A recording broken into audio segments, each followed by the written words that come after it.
एक मुनि एक घने जंगल में निवास करता था। वह तपस्या करके अनगिनत विद्याओं का अध्ययन कर बड्डे ज्ञानी हो गए थे। एक दिन ध्यान और तप के बाद जब उन्होंने अपनी आंखें खोलीं, तो उसके हाथों में आकाश से एक गिलहरी गिरी। गिलहरी थी बहुत ही बेहाल, क्योंकि वह चील के पंखों से छूटकर मुनि के हाथों में गिरी थी। गिलहरी डर से कांप रही थी, लेकिन मुनि के दिल में उसके प्रति दया आ गई। उन्होंने सोचा, क्यों ना मैं इस गिलहरी को अपनी विद्या से एक बेटी के रूप में बदल दूं।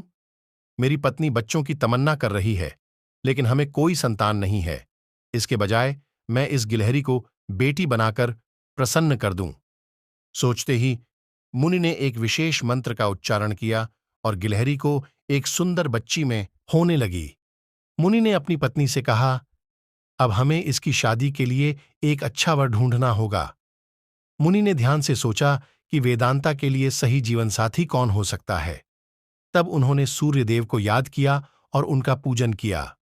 सूर्यदेव ने मुनि को आशीर्वाद दिया और प्रशंसा की कि वह तैयार हैं वेदांता के लिए वर के रूप में उपस्थित होने के लिए। तब वेदांता ने अपने पिता से कहा, पिताजी, मुझे उस वर के साथ जाने में दिक्कत होगी। पिताजी, ये बहुत गर्म है, मैं इनके पास नहीं जा पाऊंगी।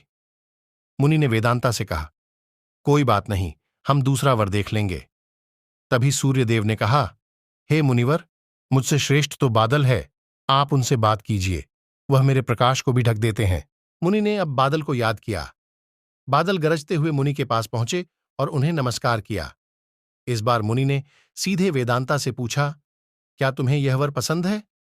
वेदांता ने जवाब दिया, पिताजी, मेरा रंग गोरा है और इनका काला, हमारी जोड़ी अच्छी नहीं लगेगी।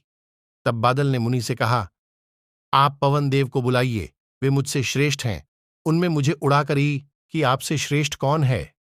पवन देव ने जवाब दिया, मुनिवर, आप पर्वत को बुला सकते हैं, वह मेरा रास्ता रोक देते हैं, वह मुझसे श्रेष्ठ हैं। तुरंत मुनि ने पर्वत को पुकारा। पर्वत को देखते ही वेदांता बोली, यह तो पत्थर हैं, इनका दिल भी पत्थर का ही होगा, इनसे विवाह कैसे हो पाएगा पिताजी? मुनि ने हाथ जोड़कर पर्वत देव से पूछा, आपसे श्रेष्ठ कौन है? पर्वतराज ने जवाब दिया, हे मुनि, चूहा मुझ में छेद कर देता है, इस वजह से वह मुझसे श्रेष्ठ है। इतना कहते ही पर्वतदेव के कान से चूहा नीचे कूदा। वेदांता ने जैसे ही चूहे को देखा, वह खुशी के मारे उछल पड़ी। उसने कहा, पिताजी, इसे ही मेरा वर बनना चाहिए, मुझे यह पसंद है, इनकी पूंछ, कान, सब कुछ कितना प्यारा है। मुनि ने सोचा, अरे, मैंने तो एक गिलहरी को मंत्र विद्या से इंसान तो बना दिया, लेकिन इसका दिल अभी भी गिलहरी वाला ही है।